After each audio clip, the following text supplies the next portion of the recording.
ये हकीकत है कि भारत में मौत मेरी हमसफर थी। शायद ही कोई दिन गुजरा होगा कि जिस रोज वो मेरे करीब से होकर ना निकली हो। लेकिन मैं वतन परस्त कमांडो था। अगर मेरी 1,00,000 जानें भी होती तो मैं अपनी खुशी से अपने वतन पर कुर्बान कर देता, मगर अपनी एक जान के इवज में दुश्मन के 1,000 पाकिस्तानी दुश्मन अज़ाइम और मंसूबों को खाक में जरूर मिला दूंगा। यही मेरा मुकद्दस मिशन है और यही मेरी जिंदगी का मकसद। सिंघू पर यह बात एक एतबार से वाज़ेह हो गई थी कि मैं पाकिस्तान के मफादात के लिए काम कर रहा हूँ। ये एक ऐसा इंकशाफ था कि जिसके बाद मेरे हाथों सिन्हाली एजेंट सिंघू की मौत यकीनी हो गई थी। अब उसका जिंदा रहना न सिर्फ मेरे बल्कि मेरे मिशन की भी मौत थी। चुनाचे मैं बेताबी से सिंघू की जिंदगी के आखिरी लम्हात का इंतजार कर रहा था जब सिंघू मेरे जहरीले सिगार के और अपनी जिंदगी के आखिरी कश लगाएगा। बिरयानी खा चुकने के बाद उसने धोती के पल्लू से अपने हाथ साफ किए तो मैंने सिगार उसकी तरफ बढ़ा दिया और तमिल जबान में कहा, आप दोस्त के कैप्टन शिवाजी ने 2 सिगार दिए थे, एक मैंने पी लिया था, बस ये एक आखिरी रह गया है, चलो इकट्ठे मिलकर पी लेंगे। सिंघू ने सिगार मेरे हाथ से ले लिया और उसे सूंघने लगा। मैं होशियार हो गया, कमबख्त आखिर एजेंट है, कहीं कोई ऐसी बू न सूंघ ले कि उसे शक पड़ जाए। मगर ऐसी बात नहीं थी। सिंघू ने तंबाकू की खुशबू लेने के लिए ऐसा किया था। कहने लगा, तंबाकू तिरचनापली के सिगारों जैसा है। मैंने फौरन माचिस जलाई। मैं चाहता था कि वो जल्दी से सिगार को सुलगा ले। मैं जलती हुई तीली उसके मुंह के करीब लाया तो न जाने क्या बात हुई, तीली बुझ गई। मैं जल्दी जल्दी दूसरी तीली जलाने लगा। घबराहट में माचिस मेरे हाथ से नीचे गिर पड़ी। यह हरकत मुझे तबाह कर सकती थी। मुझे ऐसा हरगिज नहीं करना चाहिए था। सिंघू को शुबा पड़ सकता था। मैंने जल्दी से माचिस उठाई। सिंघू ने मेरे हाथ से माचिस छीन ली और बोला, लेकिन मैं तुमसे डबल कमीशन लूंगा, 2,000 जमा 2,000। तुम्हें 4,000 रुपए मुझे हर महीने अदा करने होंगे, वरना मैं बड़ी आसानी से तुम्हें भारतीय सिक्योरिटी वालों के हवाले कर सकता हूँ और वो तुम्हारा क्या हशर करेंगे इसका तुम बखूबी अंदाजा लगा सकते हो। उस वक्त मैं सिंघू की हर शर्त कबूल करने को तैयार था। सिर्फ ये चाहता था कि वो सिगार सुलगा कर उसके 2 कश लगाए, मगर कमबख्त सिगार को सुलगा ही नहीं रहा था। एक हाथ में सिगार और दूसरे हाथ में माचिस लिए वो इत्मीनान से बरामदे के फर्श पर उकड़ू बैठा मुझसे अपना कमीशन तय करने लगा। मैंने झुंझला कर कहा, सिंघू भाई, तुम जितना कमीशन कहोगे मैं देने को तैयार हूँ, तुम क्यों परेशान होते हो? लाओ ये सिगार मैं सुलगाए देता हूँ, इसका एक कश लगाने को बहुत जी चाहता है। मैंने सिंघू के हाथ से सिगार ले लिया और फौरन माचिस जलाकर उसे सुलगा दिया। सिर्फ एक हल्का सा कश लगाया और मुंह से धुआं छोड़ते हुए सिगार सिंघू की तरफ बढ़ाते हुए कहा, लो मेरे दोस्त, जरा एक कश लगा कर देखो, ऐसा बढ़िया सिगार तुमने कभी नहीं पिया होगा। सिंघू ने बेपरवाही से कहा, अरे बड़े पिए हैं सिगार, तुम इतनी मोहब्बत से दे रहे हो तो लाओ 1-2 कश लगा कर देख लेते हैं। 1-2 कश ही उसके लिए काफी थे। 1-2 कश से ज्यादा अब उसकी किस्मत में नहीं थे। सिंघू ने सिगार सुलगा लिया। एक कश मैं खींच चुका था। तीसरे कश पर सिगार के अंदर सोई हुई मौत को बेदार होना था और चौथे कश पर साइनाइड जहर को सिंघू के खून में शामिल होकर उसे हमेशा के लिए खामोश कर देना था। सिंघू ने एक कश लगाया, फिर दूसरा कश लगाया और सिगार मेरी तरफ बढ़ाते हुए बोला, ये तो बड़ा फीका है, इसे तुम ही पियो। ऐसा कभी नहीं हुआ था। जिसने इस सिगार को एक बार मुंह से लगाया फिर वो उसे वापस न कर सका था। मौत सिंघू के दरवाजे पर दस्तक देकर वापस चली गई थी। मेरे कश लगाने का तो सवाल ही पैदा नहीं होता था। मैंने कहा, अरे तीसरे चौथे कश पर यह कड़वा हो जाता है, तुम पी कर तो देखो। सिंघू सिगार को अपने होंठों तक ले गया। मौत उससे सिर्फ एक कश के फासले पर थी। अचानक उसने मेरी तरफ देखा। उसकी आंखों में उस वक्त जो कैफियत थी उसे एक एजेंट ही पहचान सकता है। मैं भी एक एजेंट था। उसने सिगार मेरी तरफ बढ़ाया और बोला, मगर तुम इसे पीते हुए घबरा क्यों रहे हो? उसे शुबा हो गया था कि सिगार में कोई मोहलक आमेजा है। मैंने खांसना शुरू कर दिया और ये बहाना बनाया कि इसके पीने से मेरा गला खराब हो गया है। सिंघू ने सिगार को लालटेन की रोशनी में आगे करके देखा। एक बार फिर उसे सूंघा और बरामदे के फर्श पर फेंक कर उसे पांव से मसल दिया। वेंकटा, तुम इस तरह मुझसे छुटकारा हासिल नहीं कर सकते। वो उठ खड़ा हुआ। उसके चेहरे पर एक तशवीश अंगेज सुकूत था। मेरी तरफ देखकर मुस्कुराया और बोला, वेंकटा, मैं कल दोपहर को आऊंगा, मेरे 2,000 रुपए तैयार रखना। इतना कहकर वो धोती कसकर बांधता हुआ बरामदे से उतरकर दरख्तों के अंधेरे में गायब हो गया। अब इस बात का सवाल ही पैदा नहीं होता था कि मैं उसे अपनी निगाहों से ओझल होने देता। उसके हाथ में मेरे मिशन की मौत का ब्लैक वारंट था। उस पर मेरा भेद कम से कम इस हद तक जरूर खुल चुका था कि उसके जरा से जबान हिलाने पर मुझे गिरफ्तार किया जा सकता था। वो मुझे इन मानों में डबल एजेंट समझता था कि मैं अगरचे भारत की CID का आदमी हूँ मगर पाकिस्तान के लिए भी जासूसी करता हूँ। ये बात मेरे हक में जहरे कातिल थी। जो ही सिंघू दरख्तों के अंधेरे में दाखिल हुआ, मैं उठकर कमरे में गया, तकिए के नीचे रखा हुआ चाकू निकाल कर जेब में डाला और अकबी खिड़की से दूसरी तरफ की रानी की झाड़ियों में कूद गया। अब मैं सरफरोश कमांडो था। मेरे जिस्म में चीते की फुर्ती और लोमड़ी की अय्यारी सरायत कर चुकी थी। मैं दरख्तों और झाड़ियों की तारीकी में बगैर आवाज पैदा किए उस आदमखोर चीते की तरह आगे बढ़ रहा था जिसने इंसान की बू पाली हो। ये सारा इलाका मेरा जाना पहचाना था। मुझे ये भी इल्म था कि सिंघू तालाब वाले दरख्तों की तरफ से होकर ही बस्ती की जानिब जाएगा। मैं दूसरी जानिब से निकलकर तूफानी बगुले की मानिंद आन की आन में तालाब के आखिरी किनारे वाले दरख्तों में पहुंच गया। मुझे यकीन था कि सिंघू उस तरफ से होकर बस्ती को जाएगा, लेकिन वो भी एक तजुर्बाकार पुराना जासूस था। वो मेरे अज़ाइम का बखूबी अंदाजा लगा सकता था। चुनाचे वो न आया। मेरी बेचैनी में इजाफा होता गया। अगरचे सिंघू की हमदर्दियां भारत के साथ नहीं थी, मगर दौलत के लालच में या इंस्पेक्टर नाथन का एतमाद हासिल करने के लिए वो मेरा राज तश्तसबाम कर सकता था, मेरे मिशन को तहस नहस कर सकता था और मुझे फायरिंग स्क्वाड के सामने खड़ा करवा सकता था। एक एक पल मुझे तबाही के किनारे की तरफ ले जा रहा था। मैंने बरक रफ्तारी से तारीक दरख्तों का सारा इलाका खंगाल डाला। सिंघू का कहीं सुराग न मिला। मुझे खतरा था कि कहीं वो इंस्पेक्टर नाथन के क्वार्टर की तरफ न चला गया हो। पगडंडी को छोड़कर ताड़ के दरख्तों के सुतून नुमा दरख्तों के पीछे से होता हुआ इंस्पेक्टर नाथन के क्वार्टर के करीब पहुंचकर रुक गया।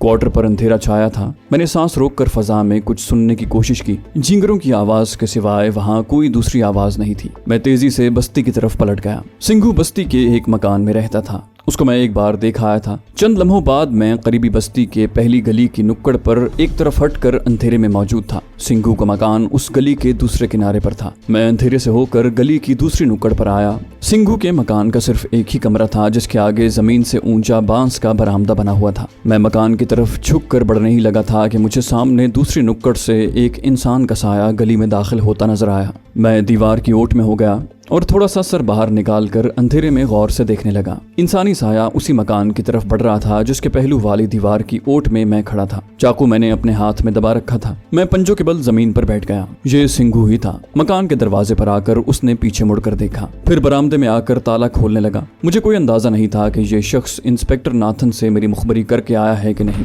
जो कुछ ये करके आया था मुझे उससे तो बाद में निमटना था। पहले इस दुश्मन को खत्म करना बहुत जरूरी था। सिंघू ने कमरे में घुसने के बाद दरवाजा बंद कर दिया। मुझे अंदर से कुंडी लगाने की आवाज सुनाई दी। मैं अंधेरे में पंजों के बल बैठा रहा। मेरा कमांडो जहन बड़ी तेजी से मंसूबाबंदी करने में मसरूफ था। यहाँ सिंघू के पास असलहा भी हो सकता था। मुझे बेहद मोहतात रहने की जरूरत थी। मैंने अंधेरे में कमरे को घूर कर देखा। वहाँ कोई खिड़की या रोशनदान मुझे दिखाई न दिया। अचानक अंदर रोशनी हुई। इस रोशनी का एहसास मुझे यूं हुआ कि कमरे के ऊपर एक छोटे से रोशनदान में से बिजली के बल्ब की रोशनी बाहर बरामदे में पड़ने लगी। बल्ब शायद 60 वोल्ट का था जिसकी रोशनी ज्यादा नहीं थी। मैं पलट कर मकान के अकब में आ गया। उस तरफ अंधेरा छाया हुआ था। कमरे की अकबी दीवार के साथ ऊंची घास उगी थी और कमरे की कोई खिड़की या रोशनदान न था। एक लिहाज से मैं मुतमईन था कि मेरा शिकार कमरे में बंद हो चुका है। खतरा सिर्फ यही था कि ये शख्स इंस्पेक्टर नाथन से मिलकर मेरा राज फाश न कराया हो। लेकिन सबसे पहले मुझे इसी शख्स से निमटना था। मैं अगर उसका दरवाजा खटखटाता हूँ तो इस अमर का इम्कान था कि सिंघू पिस्तौल वगैरह लेकर बाहर आए और मुझ पर फायर कर दे, क्योंकि बरामदे में रोशनदान की वजह से हल्की हल्की रोशनी थी। अगर दरवाजा तोड़कर अंदर घुसता हूँ तो सिंघू को संभलने और मुझ पर हमला करने का मौका मिल सकता था। मैं पंजों के बल चलकर बरामदे में आ गया। मैं कमरे की दीवार के साथ जैसे चिपक कर खड़ा था। चाकू मेरे सीधे हाथ में था। मेरे करीब ही बांस का बना हुआ एक छोटा सा मूंढा पड़ा था। मैंने झुककर उसे अपनी तरफ आहिस्ता से खींचा, फिर उसे दरवाजे के आगे इस तरह लुढ़का दिया। ये आवाज ऐसी थी जैसे कोई जंगली जानवर मूंढे पर से छलांग लगाकर भागा है। इसका रद्द अमल ये हुआ कि सबसे पहले रोशनदान में से आने वाली रोशनी बंद हो गई। सिंघू ने बरामदे में आवाज सुनकर कमरे की बत्ती बुझा दी। मैं सांस रोककर दीवार के साथ चिपका खड़ा था। फिर कुंडी उतरने की आवाज के साथ ही दरवाजा आहिस्ता से खुला। अंधेरे में मुझे अब इस हद तक नजर आ रहा था कि मैं अपने शिकार पर झपट सकता था, मगर वो भी बड़ा अय्यार शख्स था। वो बाहर न निकला, बल्कि कमरे के अंदर ही अंधेरे में खड़ा बाहर औंधे पड़े मूंडे को देख रहा था। मैं पंजों के बल खिसक कर दरवाजे के बिल्कुल बराबर में आ गया। अचानक कमरे के अंदर से एक औरत की आवाज आई। उसने तमिल जबान में कहा, सिंघू बाहर जाकर देख, कोई बाघ तो नहीं। मैं चौंक पड़ा। कमरे में कोई औरत भी थी। अच्छा हुआ था कि मैं कमरे में नहीं घुसा, वरना इस बेगुनाह औरत का भी खून करना पड़ता। मैं उसे अपना चेहरा नहीं दिखा सकता था। औरत की आवाज पर सिंघू दरवाजे से बाहर निकला। उसके साथ ही मैंने उछलकर उसकी गर्दन पर चाकू का भरपूर वार कर दिया। वो लड़खड़ाया। मैंने उसे घसीट लिया और दूसरा भरपूर वार उसके दिल पर किया। अंदर से औरत की आवाज आई, सिंघू क्या हुआ, तुम बोलते क्यों नहीं? मगर सिंघू अब बोल नहीं सकता था। चाकू के 2 भरपूर वार खाने के बाद उसके हलक से खरखर की आवाजें आने लगी। मैंने तीसरे वार से उसकी शहरक काट डाली और बरामदे से छलांग लगाकर दरख्तों की तरफ भागा। मुझे अपने पीछे उस औरत की चीख की आवाज सुनाई दी। इस सारी कार्रवाई में बमुश्किल 15-20 सेकंड लगे होंगे। अपने क्वार्टर में वापस आकर मैंने चाकू को पानी से साफ किया। रोशनी में अपने कपड़े देखे। मेरे कपड़ों पर कहीं कहीं खून के छींटे पड़े थे। उसी वक्त कपड़े उतार कर उनकी एक गठरी बनाई। चाकू पोंछ कर अलमारी में रखा। बत्ती बुझाई। खून आलूद कपड़ों की छोटी सी गठरी लेकर क्वार्टर के अकब में आ गया। एक जगह नर्म जमीन को खोद कर गठरी को दफन करके जमीन हमवार कर दी और ऊपर पत्ते और झाड़ झनकार बखेर दिया। वापस क्वार्टर में आकर पलंग पर लेट गया और सोचने लगा, अगर सिंघू ने इंस्पेक्टर नाथन को मेरे बारे में सब कुछ बता दिया है तो मैं सख्त खतरे में हूँ। मुझे इस सूरत हाल से निमटने के लिए क्या लायामल इख्तियार करना होगा। फिर ख्याल आया कि शायद सिंघू ने अभी इंस्पेक्टर नाथन से बात न की हो। बहरहाल इसका पता सुबह ही चल सकता था। अगला रोज मेरे लिए भी बेहद तजस्सुस भरा था, क्योंकि दूसरे दिन ठीक 12 बजे दुश्मन की एटमी आबदोज में लगाए गए इंतहाई धमाका खेज पेंसिल बमों को पौंडीचेरी की बंदरगाह पर फटकर तबाही मचानी थी, जिसकी जिम्मेदारी मुझे सिन्हाली एजेंटों के सरबराह सिंघू पर डालना थी। दूसरे दिन बस्ती में सिंघू की लाश मिली तो वहाँ शोर मच गया। वो औरत जो रात को सिंघू के कमरे में थी फरार हो चुकी थी। लाश इस हालत में बरामदे में पड़ी हुई मिली कि उसमें चाकू के 3 गहरे जख्म थे। लाश की शहरक कटी हुई थी। गर्दन पर पिछली जानिब 3 इंच लंबा घाव था। एक गहरा जख्म सीने में दिल पर लगा था। क्योंकि सिंघू जेटी पर काम करता था, इसलिए इंस्पेक्टर नाथन उसकी तफ्तीश कर रहा था। ये सारी तफसील मुझे दिन के वक्त जेटी के ऑफिस में जाते ही चपड़ासी ने बता दी थी। मालूम हुआ कि इंस्पेक्टर नाथन बस्ती में गया है। मैं भी उसके पीछे चल दिया। मुझे इंस्पेक्टर नाथन से मिलते ही उसकी आंखों और चेहरे पर यह पड़ना था कि उसे मेरे बारे में सिंघू ने कुछ बताया तो नहीं। इंस्पेक्टर नाथन के साथ जेटी के कुछ सिपाही थे। मुझे आता देखकर इंस्पेक्टर नाथन मेरी तरफ बढ़ा। मेरी निगाहें उसके चेहरे के एक एक तासुर को पढ़ने लगी। मैंने अपने तजुर्बे से अंदाजा लगा लिया कि उसे सिंघू ने मेरे बारे में अभी तक कुछ नहीं बताया था। इंस्पेक्टर नाथन सिंघू के कत्ल से सख्त परेशान था। कहने लगा, जेटी का एक मजदूर कत्ल कर दिया गया है। किसी औरत का झगड़ा लगता है। बस्ती के लोगों का कहना है कि शाम को इसके पास एक औरत आई थी। हम उसे तलाश कर रहे हैं। मैंने सिंघू की लाश को देखा और इंस्पेक्टर नाथन को एक तरफ ले जाकर कहा, ये तो वही सिन्हाली एजेंट है इंस्पेक्टर, जिसकी हमें तलाश थी और जिसने मुझे अपना आदमी ख्याल करते हुए बताया था कि एटमी आबदोज में बम लगा दिए गए हैं। इंस्पेक्टर नाथन हैरत में गुम हो गया। कहने लगा, क्या तुमने इसे ठीक पहचाना है? मैंने कहा, मेरी आंखें धोखा नहीं खा सकती नाथन, ये वही मफरूर सिन्हाली एजेंट है। इंस्पेक्टर नाथन ने मुझे राजदारी में लेते हुए कहा, ये बात किसी को मत बताना, ये हमारे हक में अच्छा हुआ है, लेकिन हम पुलिस को यही रिपोर्ट करेंगे कि ये हमारे यहाँ जेटी पर कभी कभी मजदूरी करने आता था और किसी औरत के मामले में फंस कर मार दिया गया है। एक बहुत बड़ा बोझ मेरे कांधे से उतर गया था। न सिर्फ ये कि सिंघू हमेशा हमेशा के लिए मेरे रास्ते से हट गया था, बल्कि इंस्पेक्टर नाथन को भी मेरे बारे में असल हकायक का इल्म नहीं हो सका था। मैंने दिन के 12 बजे होने वाले एटमी आबदोज के धमाके के सिलसिले में राह हमवार करनी शुरू कर दी। इंस्पेक्टर नाथन मेरे साथ जेटी के लेबर ऑफिस में आ गया। उसने फोन करके कन्याकुमारी पुलिस चौकी को कत्ल की इत्तला कर दी थी। थोड़ी देर में पुलिस ने वहां पहुंचकर लाश अपने कब्जे में ले ली। मैं इंस्पेक्टर नाथन के ऑफिस में बैठा कॉफी पी रहा था। उस वक्त दिन के 10 बज रहे थे। पौंडीचेरी में आबदोज के धमाके को 2 घंटे बाकी रह गए थे। मैंने चेहरे को फिक्रमंद बनाते हुए कहा, इंस्पेक्टर, मुझे खतरा है कि इस कत्ल के बाद सिन्हाली तकरीबकार हमारी आबदोज को नुकसान पहुंचाने की कोशिश करेंगे। इंस्पेक्टर नाथन ने सिगार सुलगाते हुए कहा, पौंडीचेरी में हमारी सिक्योरिटी इतनी जबरदस्त है कि वहाँ किसी किस्म के सबोताज का सवाल ही पैदा नहीं होता। पौंडीचेरी बहुत बड़ी चौकी है और वहाँ सिक्योरिटी के अमले की तादाद यहाँ के मुकाबले में 10 गुना है। यूरेनियम मैंने पहले ही आबदोज के खुफिया बक्स में से निकाल कर जमीन में दफन कर दिया था। आबदोज के टारपीडो रूम में इंतहाई ताकतवर टाइम बम भी लगा दिए गए थे। सवाल ही पैदा नहीं होता था कि टाइम बम न फटें और आबदोज के परखचे न उड़ जाएं। टाइम बम इंतहाई जदीद और ताकतवर थे। ठीक वक्त पर उनका फटना भी यकीनी था और वक्त था दिन के 12 बजे। इंस्पेक्टर नाथन ने मुझे कहा, कैप्टन मेहता, मैं जरा पुलिस चौकी तक जा रहा हूँ। तुम यहाँ की पुलिस को नहीं जानते, कोई गड़बड़ न कर दें। तुम अपने क्वार्टर में जाकर थोड़ा आराम करो। जेटी पर अब तुम्हें ज्यादा नहीं आना चाहिए। मैंने उठते हुए कहा, इंस्पेक्टर नाथन, दिल्ली हेडक्वार्टर ने मुझे जिस काम के लिए भेजा था वो पूरा कर चुका हूँ। यूरेनियम समेत हमारी एटमी आबदोज कन्याकुमारी की बंदरगाह से खैरियत के साथ गुजर गई है। भगवान की कृपा से अब ये 1-2 रोज में कलकत्ता भी पहुंच जाएगी। मैं तो वैसे भी अब फारिग हूँ। अच्छा, अब जाकर आराम करता हूँ। इंस्पेक्टर नाथन ने बेद उठाकर बगल में दबाया। मेरे साथ लेबर ऑफिस से बाहर निकला और हम सीधी सड़क पर चलने के बजाय दरख्तों के दरमियान से होकर चल पड़े। इंस्पेक्टर नाथन पर सिंघू ने मेरा राज फाश नहीं किया था। अगर वो ऐसा कर देता तो अजियतनाक तशद्दुद की भयानक मौत मेरी किस्मत में लिखी जा चुकी होती। उस वक्त दोपहर के 11 बजे थे। मैं अपने क्वार्टर वाले कमरे में आ गया। हर 10 मिनट के बाद मैं मेज पर रखे छोटे टाइम पीस पर वक्त देखता। आप दोस्त के फटने में जब आधा घंटा रह गया तो मैं कमरे से निकलकर दरख्तों में बनी हुई अपनी झोंपड़ी में गया। वहां सिवाय जमीन पर बिछे हुए बोरिए और 2-1 खाली बर्तनों के और कुछ नहीं था। जहरीला सिगार वो आखिरी था जिसे सिंघू ने पांव तले मसल कर बेकार कर दिया था। मैंने बोरिए को उठाकर देखा, नीचे कुछ नहीं था। अपना साइलेंसर वाला रिवॉल्वर मैंने पहले ही वहां से ले जाकर अपने कमरे में छुपा कर रख दिया था। दिन के 11:15 बज रहे थे। मैं अपने क्वार्टर वाले कमरे में बेचैनी से इधर उधर टहल रहा था। सिगरेट निकाल कर सुलगाया। सिगरेट के कश कड़वे लगे। मैंने उसे एस्ट्रे में बुझा दिया। मेरी नजरें क्लॉक पर जमी थी। सेकंड की सुई टिक टिक करती अपनी गर्दिश में लगी थी। इस बात की तस्दीक मैंने इंस्पेक्टर नाथन से मिलकर कर ली थी कि एटमी आबदोज अभी तक पौंडीचेरी की बंदरगाह पर ही खड़ी है। 12 बजने में जब 5 मिनट रह गए तो मैं उठकर रसोई में चला गया। फ्रिज खोलकर ठंडे पानी की बोतल निकाली, पानी के 2 घूंट पिए और वापस कमरे में आकर टाइम पीस के सामने पलंग पर बैठ गया। अचानक मुझे अपने छोटे ट्रांसमीटर का ख्याल आया जिसे मैंने क्वार्टर के सामने सुंबल के दरख्त के नीचे एक जगह छुपा दिया था। ऐसा मैंने एहतियात के तौर पर किया था। धमाके के बाद कुछ भी हो सकता था। मुझ पर भी शुबा किया जा सकता था। अगरचे इसका इम्कान बहुत कम था, मगर भारतीय हुकूमत के इतने बड़े नुकसान के बाद मुझे भी दायरे तफ्तीश में शामिल किया जा सकता था। ख्वाह ये तफ्तीश मुझसे छुपा कर की जाती। घड़ी की सेकंड की सुई गर्दिश कर रही थी। 12 बजने में 3 मिनट बाकी रह गए थे। फिर 1 मिनट गुजर गया। फिर 12 बजने में आधा मिनट रह गया। ये कभी नहीं हो सकता था कि मेरे लगाए गए इंतहाई जदीद और ताकतवर बम न फटे।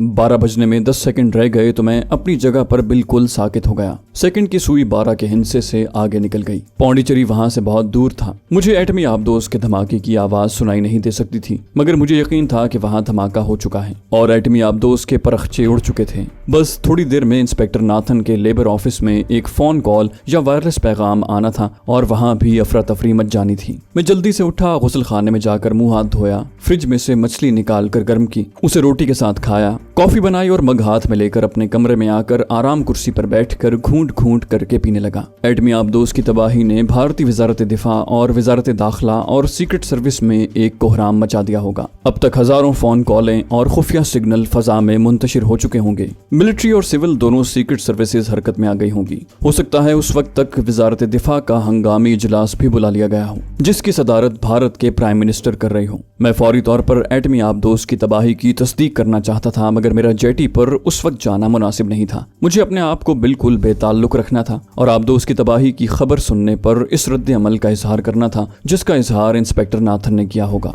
वक्त बड़ी मुश्किल से गुजरने लगा। कॉफी का मग खाली हो गया। मैं उठकर अपने कमरे में आ गया। मैंने ठंडी पतलून और बुशर्ट पहन रखी थी। इसी तरह सिगरेट सुलगाकर पलंग पर लेट गया। तसव्वुर में पौंडीचेरी पहुंच गया जहां बंदरगाह पर चारों तरफ आग लगी थी। शोले आसमान को छू रहे थे और इंजन आग बुझाने की नाकाम कोशिश कर रहे थे। मेरे ख्यालात का सिलसिला टूट गया। कोई तेज तेज कदमों से बरामदे में दाखिल हुआ था। कैप्टन मेहता, ये इंस्पेक्टर नाथन की घबराई हुई आवाज थी। मैं जल्दी से उठकर बरामदे में आया। इंस्पेक्टर नाथन इंतहाई परेशानी के आलम में इधर उधर टहल रहा था। उसका सांस फूला हुआ था। मुझे देखते ही बोला, हमारी सबमरीन ब्लास्ट हो गई है। अभी अभी पौंडीचेरी से सिग्नल मौसूल हुआ है। ये बहुत बुरा हुआ। कैप्टन, कुछ समझ नहीं आ रहा कि अब क्या होगा। मेरी अदाकारी शुरू हो गई।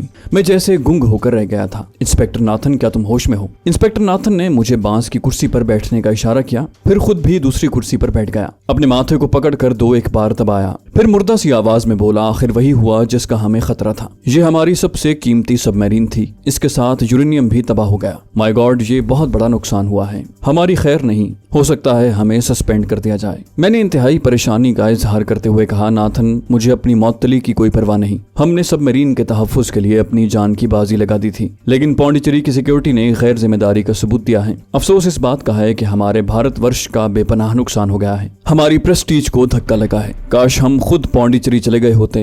वो लोग सिनहाली तकरीबकारों को डिटेक्ट नहीं कर सके। इंस्पेक्टर नाथन बेचैनी से उठ खड़ा हुआ। उसके होंठ खुश्क हो रहे थे। बोला, तुम मेरे साथ आओ। दिल्ली से बार बार सिग्नल आ रहे हैं। सबमरीन चली थी तो किसने चेकिंग की थी? मेरी समझ में कुछ नहीं आ रहा। मुझे मालूम था कि राजधानी के हमारे हेडक्वार्टर से भी फोन आएगा और मुझसे रिपोर्ट तलब की जाएगी। चुनाचे मैंने जल्दी से क्वार्टर को ताला लगाया और इंस्पेक्टर नाथन के साथ जेटी के लेबर ऑफिस में आ गया। हमारे दाखिल होते ही फोन की घंटी चीख उठी। हेलो, इंस्पेक्टर नाथन की बौखलाई हुई हुई आवाज आई। उसने यस सर प्लीज स्पीक कहा और फोन मुझे दे दिया। दूसरी तरफ से आवाज आई कैप्टन रामकिशन मेहता। मैंने अपने दिल्ली वाले CID हेडक्वार्टर के सीक्रेट नंबर 2 तिवाड़ी की आवाज पहचान ली। मैंने कहा यस सर, मैं कैप्टन रामकिशन बोल रहा हूँ। वो बोला मैं दिल्ली हेडक्वार्टर से तिवाड़ी बोल रहा हूँ, टंडन साहब से बात करूँ। ये वही खद्दरपोश तोते जैसी नाक सुनहरी ऐनक वाले गंजे परशुत्तम टंडन थे जो भारतीय प्रधानमंत्री के सेक्रेटेरिएट के चीफ इंटेलिजेंस ऑफिसर थे और जिनके बारे में मेरी छठी हिस्स कभी कभी खबरदार कर दिया करती थी कि इस हिंदू इंटेलिजेंस ऑफिसर से होशियार रहो। मैंने टंडन जी को नमस्ते कहा।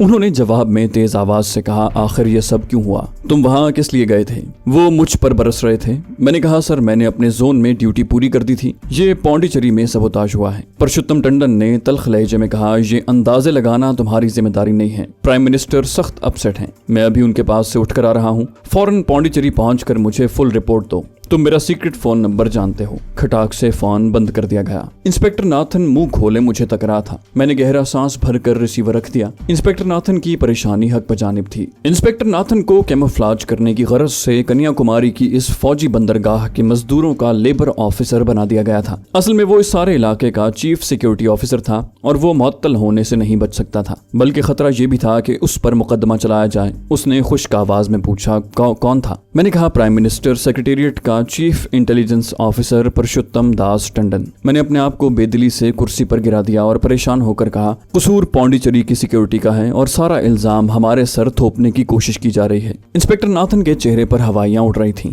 मैंने उसे हौसला देते हुए कहा तुम फिक्र न करो इंस्पेक्टर, तुमने अपने जोन से सबमरीन को ऑल क्लियर की रिपोर्ट वसूल करने के बाद गुजार दिया था। इंस्पेक्टर नाथन ने मुर्दा आवाज में कहा कैप्टन, सब अपनी खाल बचाने की फिक्र में हैं। तुम देख लेना हम दोनों फंस जाएंगे, बल्कि तुम भी छूट जाओगे और मैं फांसी के तख्ते पर लटकाया जाऊंगा। मैंने इंस्पेक्टर नाथन को एक बार फिर तसल्ली दी और कहा कि टंडन जी ने मुझे पौंडीचेरी जाकर हादसे की फुल रिपोर्ट सबमिट कराने को कहा है। मैं चाहता हूं कि तुम भी मेरे साथ चलो, यहां अकेले तुम ज्यादा परेशान होगे। इंस्पेक्टर नाथन ने मेरा हाथ अपने हाथों में ले लिया और आजिजी से बोला कैप्टन, तुम तो मेरे हक में गवाही दोगे ना? तुम तो जानते हो कि हमने सबमरीन की किस तरह चेकिंग की थी, सब कुछ ठीक था। मैंने कहा इसमें क्या शक है, मगर नुकसान बेपनाह हुआ है। सबमरीन के बरखचे उड़ गए हैं। ख्याल है कि अमले का कोई आदमी नहीं बच सका। बहरहाल पौंडीचेरी पहुंचने के बाद हम तखरीबकारों का सुराग लगाकर दम लेंगे। ये उन्हीं लोगों का सबोताज है। हमने तो पहले ही कैप्टन शिवाजी से कह दिया था कि आप दोस्त को पौंडीचेरी ले जाने की बजाय सीधा कलकत्ता की तरफ चला जाए। इंस्पेक्टर नाथन फौरन बोला मैंने अपनी रिपोर्ट में भी यही तजवीज पेश की थी, मगर सबमरीन का कैप्टन शिवाजी जिद्दी था।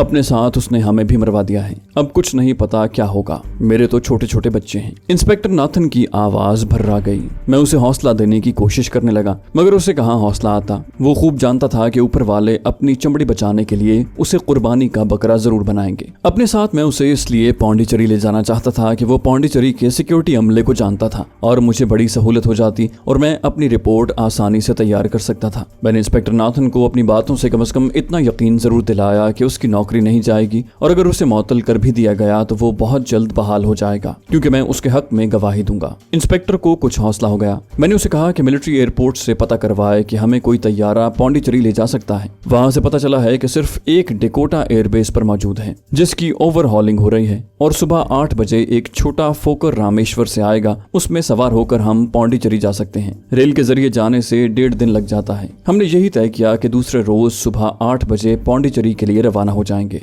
थोड़ी देर बाद फोन आ रहे थे। ये तमाम टेलीफोन मद्रास, केरला और दिल्ली की सिक्योरिटी वालों के थे। इंस्पेक्टर नाथन बार बार एक ही बात दोहरा रहा था कि हमने ऑल क्लियर की रिपोर्ट मिलने पर सबमरीन को रवाना होने की इजाजत दी थी। अभी शाम नहीं हुई थी कि मद्रास हेडक्वार्टर से चीफ सिक्योरिटी ऑफिसर गणेशम भी अपने 2 आदमियों के साथ तहकीकात करने वहां पहुंच गया। उसने मुझसे भी मुलाकात की, हमसे पूरी रिपोर्ट ली, हमारे बयानात लिखवा कर फाइल में रखे और जेटी पर जाकर उस जगह का मुआयना किया जहां एटमी आबदोज कुछ वक्त लंगर अंदाज रही थी। फिर गोदाम का भी मुआयना किया। अभी तक सिक्योरिटी ऑफिसर मिस्टर गणेशम ने इंस्पेक्टर नाथन को ये नहीं बताया था कि उसे मुअत्तल कर दिया गया है। वो पहले उससे पूरी मालूमात हासिल करना चाहता था। फिर जब उसने नाथन से कहा कि महकमे ने उसे मुअत्तल कर दिया है तो इंस्पेक्टर नाथन करीब बेहोश हो गया। हमने उसे पानी पिलाया, हौसला दिया और उसे लेबर ऑफिस के दूसरे कमरे में ले जाकर लिटा दिया। रात को हम सब ने वहीं बंदरगाह के ऑफिस में ही खाना खाया। उसके बाद सिक्योरिटी ऑफिसर गणेशम अपने 2 आदमियों के साथ रेस्ट हाउस में आराम करने चल दिया। इंस्पेक्टर नाथन को मैं उसके बस्ती वाले क्वार्टर में छोड़ आया। हमारा प्रोग्राम प्रोग्राम दूसरे रोज पौंडीचेरी इकट्ठे जाने का था, मगर अब इंस्पेक्टर नाथन के मुअत्तल होने से सूरत हाल बदल गई थी। मद्रासी सिक्योरिटी ऑफिसर ने उसे वहीं रुकने के लिए कहा था। अब मुझे दूसरे रोज अकेले ही पौंडीचेरी जाना था। तो दोस्तों, ये थी हमारी आज की एपिसोड। उम्मीद करते हैं आपको हमारी कहानी पसंद आई होगी। जाने से पहले इस वीडियो को लाइक कीजिए और शेयर करना मत भूलिए। कमेंट करके हमें बताइए कि आपको हमारी वीडियो कैसी लगी। और अगर अभी तक आपने इस चैनल को सब्सक्राइब नहीं किया तो इसे सब्सक्राइब कीजिए और बेल आइकन दबाकर ऑल नोटिफिकेशंस ऑन कर लीजिए।